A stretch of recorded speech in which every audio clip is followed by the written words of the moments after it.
na lang kay Direk. Baka may message kayo kay Direk Daryl Yap? Wala naman. Happy New Year. O sa mga taong nakapanood na ng teaser, bossing, na baka hinusgahan ka na po. Kanya-kanya namang demokraso tayo. Bossing, for purposes of... Paniwala yan.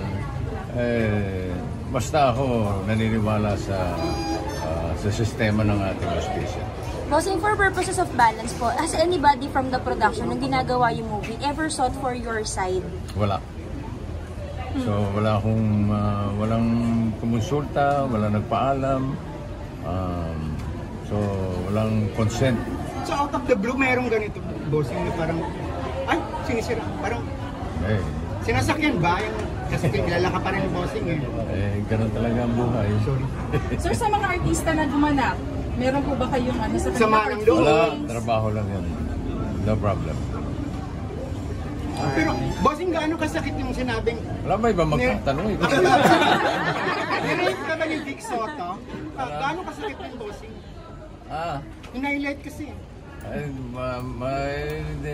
No comment ako dyan. Sa akin na yan. You know naman, I'm a very private person. Sir,